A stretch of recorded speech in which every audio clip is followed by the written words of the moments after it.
Of नहीं कर दिया।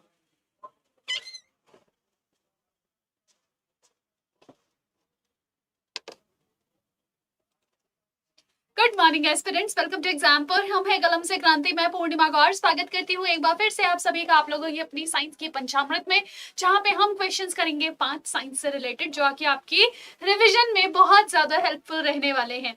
तो चलिए अपने इस सेशन को स्टार्ट करते हैं। सबसे पहला जो क्वेश्चन आप लोगों के लिए आ जाता है वो है फिजिक्स का। कहता है कि which of the following is the correct sequence of wavelength of radiations. भाई देखो, आप लोगों को मैंने कई बार एक कोड पढ़ाया है, क्या है वो, कि गाड़ी एक्सयूवी इन माय रेंज।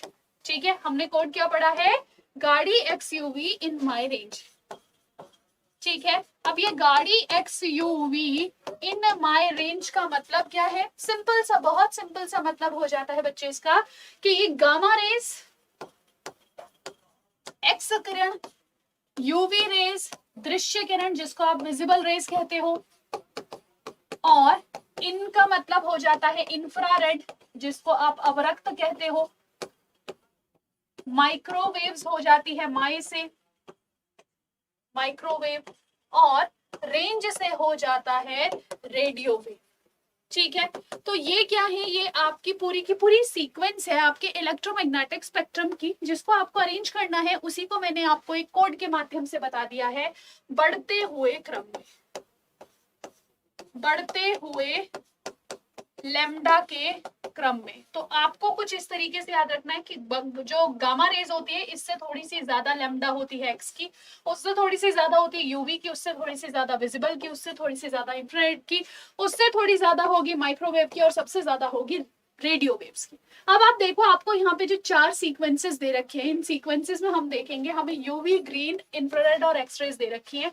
यानी कि आप लोगों को एक्सरेज को कंटिन्यू करना लगाना है अपनी सीरीज में, यूवी रेज को लगाना है। ग्रीन क्या है बच्चे, यह एक विजिबल तरंग होती है, यह आपकी एक दृश्य तरंग होती है, तो यहाँ पे विजिबल आ जाएगा। और इंफ्रारेड, इन से क्या हो जाएगा बच्चे, इंफ्रारेड आ जाता है। तो आपको इन 4 को अरेंज करना है। अगर आप बहुत ध्यान से देखो, इनमें से सबसे ज्यादा जो वेवलेंथ है वो इंफ्रारेड की है, सबसे कम एक्सरे की है। तो आप देखिए यहाँ पे घटते हुए क्रम में आपको लगा रखा है, तो सबसे पहले इंफ्रारेड आना चाहिए। तो या तो option number C, B answer होगा या डी आंसर होगा। अच्छा, इंफ्रारेड के बाद विजिबल रे आनी चाहिए, यानी कि ग्रीन रे आनी चाहिए, तो आंसर ये हो जाएगा बी।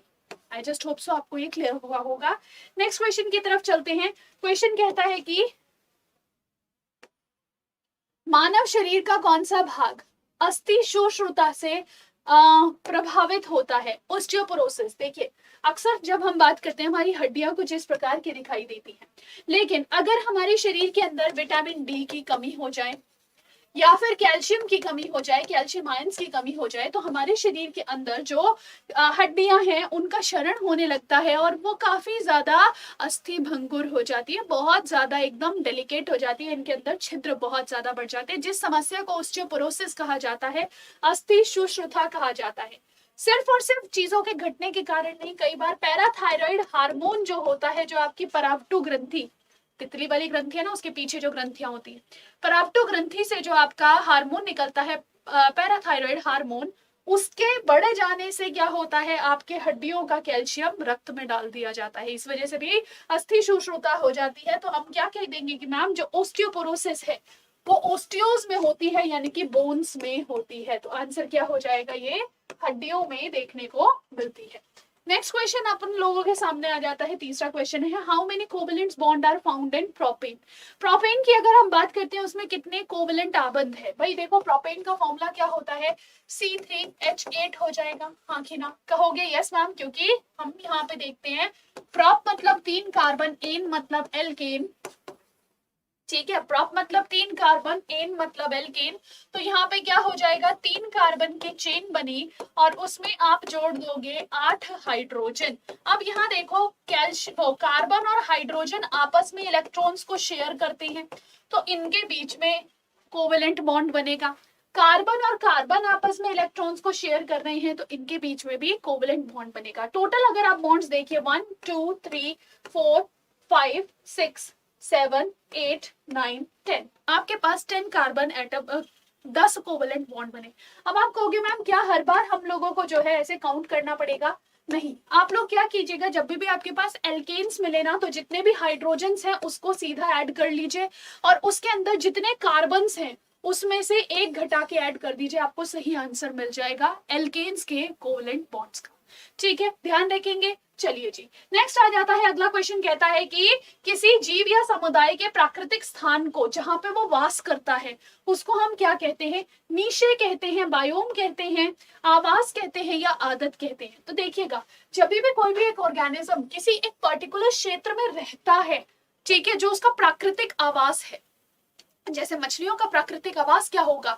वो उसका पानी होगा ना। तो वह क्या है बच्चे? वह उसका हैबिटेट कहलाता है। क्या कहलाता है? हैबिटेट कहलाता है या आवास कहलाता है। ठीक है, अच्छा, नेक्स्ट अगला क्वेश्चन आ जाता है, the medical doctors take up the oath of whom.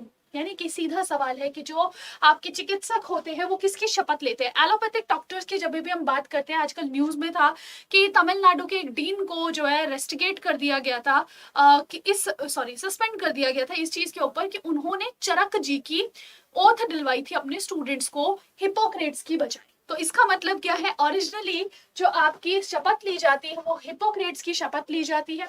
ठीक है, हिपोक्रेट्स जो है इनको फादर ऑफ मेडिसिन कहा जाता है, फादर ऑफ मेडिसिन कहते हैं, और ये अरस्तु के टाइम के इनको जाना जाता है। चरक अगर हम बात करें तो ये आयुर्वेद के जनक है, आयुर्वेद के पापा हैं। ठीक है, आयुर्वेद के जनक है। सुश्रुत जो है ये सर्जरी के जनक आ जाते हैं, यानी कि अगर हम बात करें सर्जरी की तो वो सुश्रुत से रिलेटेड है। और हनीमैन कौन है? यह आपके होम्योपैथी से रिलेटेड है। होम्योपैथी से रिलेटेड कौन है? आपके सैमुअल हनीमैन हो जाते हैं। तो ये आपके चारों ही बहुत ज्यादा इंपॉर्टेंट है और आपके पेपर में बार बार पूछे जाते हैं। तो आप में से जितने भी प्यारे छात्र हैं सभी एक बार क्लास को लाइक जरूर कर दीजिएगा, शेयर भी कर दीजिएगा, और आपके जो कमेंट्स हैं वो बहुत ज्यादा मायने रखते हैं हम लोगों के लिए। तो आप लोग हमारे साथ जुड़ भी सकते हैं अपनी रेगुलर क्लास के लिए। अगर आपको सेशन अच्छा लगा हो तो आप सुबह 11 बजे एसएससी एग्जाम्स पर एग्जाम्पल यूट्यूब चैनल पर मेरे साथ जुड़ सकते हैं और अपने और क्वेश्चंस कर सकते हैं वहां पे मेरे साथ जुड़ के। तो चलिए, आज के सेशन को हम लोग यही विराम देंगे। मिलेंगे आप लोगों से नेक्स्ट सेशन में, ऐसे ही पंचामृत सेशन में। This is Purnima Gaur signing off. Take care, bye bye.